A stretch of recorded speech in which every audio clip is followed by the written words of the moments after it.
जोहार नमस्कार। चलिए शुरुआत करते हैं आज की ताज़ा खबरों से। झारखंड के सीएम चंपै सोरेन ने केंद्र सरकार पर लगाया है गंभीर आरोप। कहा, अगर बीजेपी नहीं हारी तो आदिवासियों को जंगलों से बेदखल कर देगी।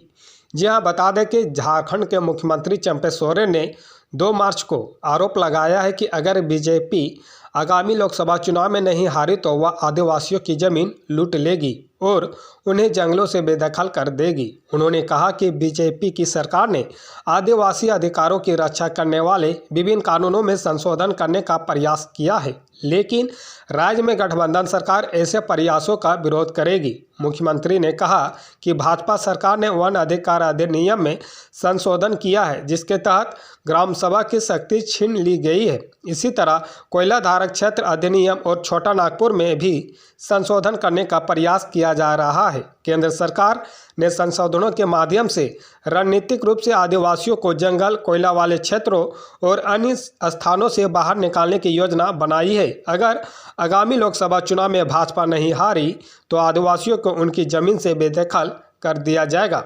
सोरेन ने कहा कि पूर्व मुख्यमंत्री हेमंत सोरेन भाजपा की रणनीति को समझ गए हैं, इसीलिए उन्हें जमीन के मुद्दे पर जेल में डाल दिया गया, जबकि उनका नाम कहीं भी नहीं है। उन्होंने कहा कि गठबंधन सरकार ने राज्य की शिक्षा, सामाजिक और आर्थिक व्यवस्था को मजबूत करने के लिए काम किया है, ताकि सभी के लिए रोटी, कपड़ा और मकान सुनिश्चित किया जा सके।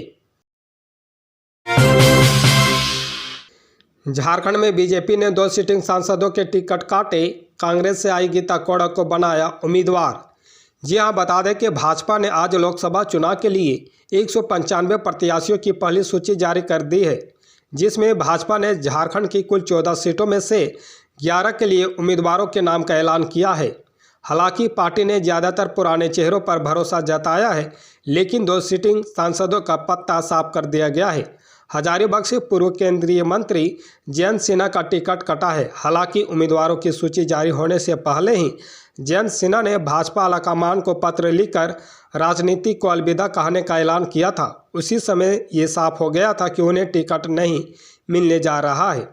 भाजपा ने हजारीबाग सीट से मनीष कुमार जायसवाल को उम्मीदवार घोषित किया गया है। इसी तरह लोहरदगा सीट से सांसद सुदर्शन भगत का भी टिकट काट दिया गया है। सुदर्शन भगत की जगह समीर उरांव को लोहरदगा से भाजपा का उम्मीदवार बनाया गया है। लोहरदगा अनुसूचित जनजाति के लिए रिजर्व सीट है। झारखंड से कांग्रेस की एकमात्र सांसद गीता कोड़ा कुछ दिनों पहले बीजेपी में शामिल हो गई थी। गीता कोड़ा झारखंड के पूर्व सीएम मधु कोड़ा की पत्नी है और सिंहभूम सीट से सांसद है। भाजपा ने उन्हें इसी सीट से अपना उम्मीदवार बनाया है। उधर पार्टी ने अर्जुन मुंडा, अन्नपूर्णा देवी, निशिकांत दुबे समेत झारखंड के अपने दूसरे सांसदों पर भरोसा जताया है। केंद्रीय मंत्री अर्जुन मुंडा को खूंटी संसदीय सीट से उम्मीदवार बनाया गया है। वहीं केंद्रीय मंत्री अन्नपूर्णा देवी को कोडरमा से प्रत्याशी घोषित किया गया है। निशिकांत दुबे फिर से गोड्डा सीट से चुनाव लड़ेंगे। राजमहल से ताला मरांडी, दुमका से सुनील सोरेन, रांची से संजय सेठ, जमशेदपुर से विद्युत बरन महतो और पलामू से विष्णु दयाल राम उम्मीदवार होंगे। सीएम चंपै सोरेन ने की बड़ी घोषणा, ग्रामीणों का बकाया बिजली बिल होगा माफ। जी हां, बता दें कि झारखंड विधानसभा के बजट सत्र के अंतिम दिन मुख्यमंत्री चंपै सोरेन ने सदन को संबोधित किया है। मुख्यमंत्री ने कहा कि आज झारखंड मुक्ति मोर्चा सहित गठबंधन के तमाम सदस्य हेमंत सोरेन की कमी महसूस कर रहे हैं। सदन में सीएम चंपै सोरेन ने बड़ी घोषणा की है। उन्होंने कहा कि 30 लाख उपभोक्ताओं को 125 यूनिट फ्री बिजली का लाभ मिलेगा। ग्रामीण क्षेत्रों का बकाया बिजली बिल भी माफ़ होगा। चंपै ने कहा कि जो बिल नहीं दे पाए हैं, सरकार उसका बिजली बिल माफ़ करेगी। यह सरकार की नई घोषणा है। आगे कहा कि केंद्र सरकार वन अधिकार कानून में संशोधन करने जा रही है, जिसका हम लोगों ने विरोध किया है। केंद्र को इसको लेकर लेटर भी लिखा है। केंद्र सरकार ग्राम सभा को भी खत्म करने का प्रयास कर रही है। राज्य की इस दिशा में जिम्मेवार भाजपा ही है। यह लोग केवल आदिवासी मूलवासियों के विकास की बात करते हैं, जमीनी स्तर पर कोई काम नहीं होता है। कोयलांचल को लेकर भी एक संशोधन का बिल लाया है। केंद्र सरकार कोयलांचल से रहितों का अधिकार खत्म करने जा रही है।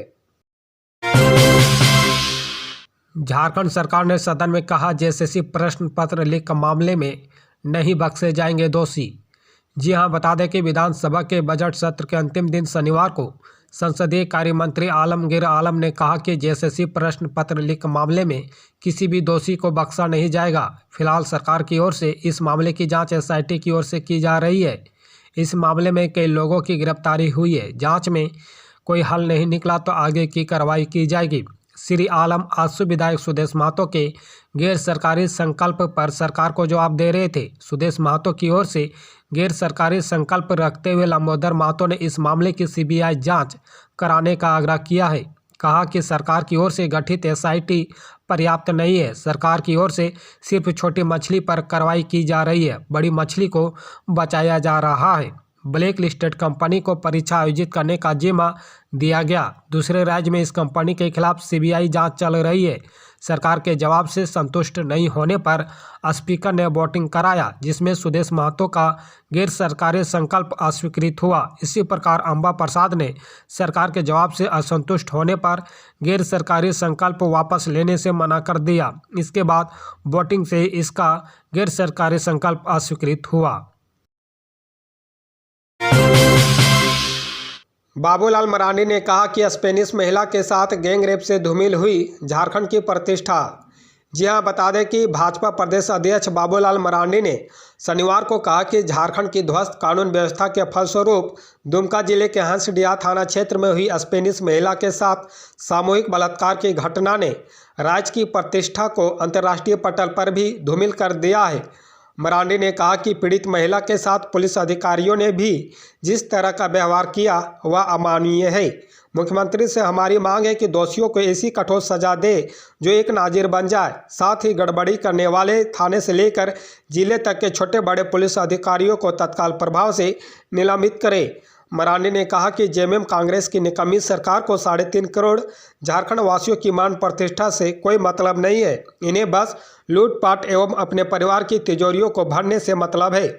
झारखंड में पर्यटन की असीम संभावनाएं हैं, इसलिए भय मुक्त वातावरण बनाएं ताकि देश विदेश के पर्यटक यहां सुरक्षित रूप से भ्रमण कर सके। बीजेपी प्रदेश अध्यक्ष बाबूलाल मरांडी ने शनिवार को कहा कि झारखंड की ध्वस्त कानून व्यवस्था के फलस्वरूप दुमका जिले के हंसडीहा थाना क्षेत्र में हुई स्पेनिश महिला के साथ सामूहिक बलात्कार की घटना ने राज्य की प्रतिष्ठा को अंतर्राष्ट्रीय पटल पर धूमिल कर दिया है। लोकसभा चुनाव को लेकर 14 सीटों को लेकर कांग्रेस कोऑर्डिनेटरों की हुई मीटिंग। जी हां, बता दें कि अखिल भारतीय कांग्रेस कमेटी की ओर से झारखंड के 14 लोकसभा क्षेत्र के लिए नियुक्त कोऑर्डिनेटरों की बैठक प्रदेश कांग्रेस अध्यक्ष राजेश ठाकुर की अध्यक्षता में हुई। बैठक में आगामी लोकसभा चुनाव को लेकर चर्चा हुई तथा सभी लोकसभा क्षेत्र के अद्यतन स्थिति की जानकारी प्रदेश प्रभारी गुलाम अहमद मीर ने ली। कोऑर्डिनेटरों को गुलाम अहमद मीर ने सभी लोकसभा क्षेत्र में समन्वय समिति की बैठक बुलाने का निर्देश दिया और बैठक में सभी जिला अध्यक्ष, प्रखंड अध्यक्षों, अग्रणी मोर्चा संगठन के अध्यक्ष, पीसीसी डेलीगेट की उपस्थिति अनिवार्य रूप से सुनिश्चित करने को कहा। उन्होंने कहा कि हमें पूरी गंभीरता और ताकत के साथ चुनाव लड़ना है ताकि लोकतंत्र के लिए खतरा बने दलों से जनता को मुक्ति दिलाया जा सके।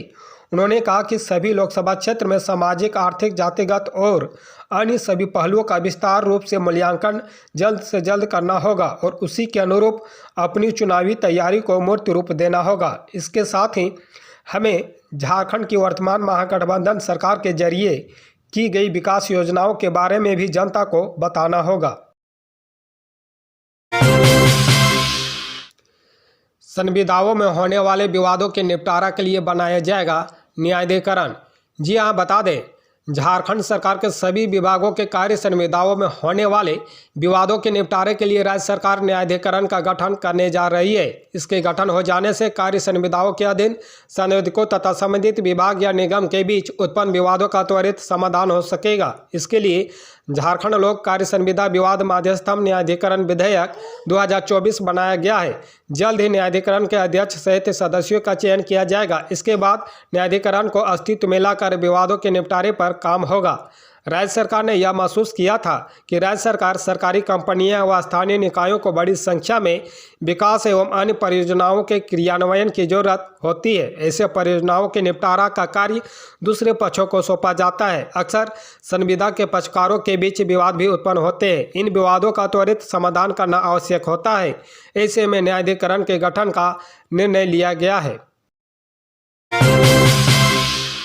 कल्पना सोरेन ने कहा कि हेमंत ने पढ़ने के लिए मांगी है किताबें, देने जाऊंगी आज। जी हां, बता दें कि पूर्व मुख्यमंत्री हेमंत सोरेन की पत्नी कल्पना सोरेन ने सोशल मीडिया मंच एक्स पर पोस्ट कर लिखा है कि हेमंत ने पढ़ने के लिए किताबें मांगी है, वह उन्हें किताबें देने रविवार को जाएगी। इससे पहले भी हेमंत ने झारखंड आंदोलन, मुंडारी हो और कुड़ुक भाषा आदि से जुड़ी किताबें पढ़ने के लिए मंगाई थी। उन्होंने लिखा कि हेमंत सोरेन को किताबें पढ़ने का हमेशा से शौक रहा है।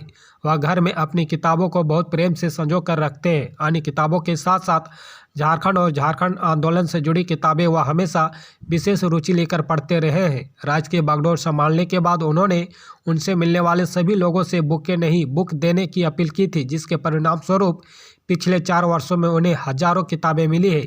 कल्पना के अनुसार राज्य शिक्षा के क्षेत्र में आगे बढ़े, यही हेमंत का सपना रहा। राज्य के हर पंचायत में आम जन के लिए लाइब्रेरी खोलने की उनकी इच्छा आज हमें कई जगह देखने को मिलती है। सरकारी स्कूलों में उत्कृष्ट पढ़ाई हो, बच्चों की छात्रवृत्ति में वृद्धि हो, गरीब परिवार की बेटियों को आर्थिक मदद मिले, उनकी पढ़ाई ना छूटे, वंचित समाज के युवा भी अपने सपनों को साकार करते हुए विदेश में शिक्षा ले सके, हेमंत का यही संकल्प रहा है। भाजपा अपने कुछ चक्रों से उन्हें कुछ तो देर परेशान कर सकती है, पर एक झारखंडी योद्धा की सोच और संकल्प को वह कैसे दबा पाएगी। राज्य में शिक्षा की जो क्रांति हेमंत ने शुरू की है, वह निरंतर आगे बढ़ रही है। झारखंड ने झुकना नहीं समझा है और कहा कि झारखंड ने झुका नहीं, सिर्फ आगे बढ़ना सीखा है।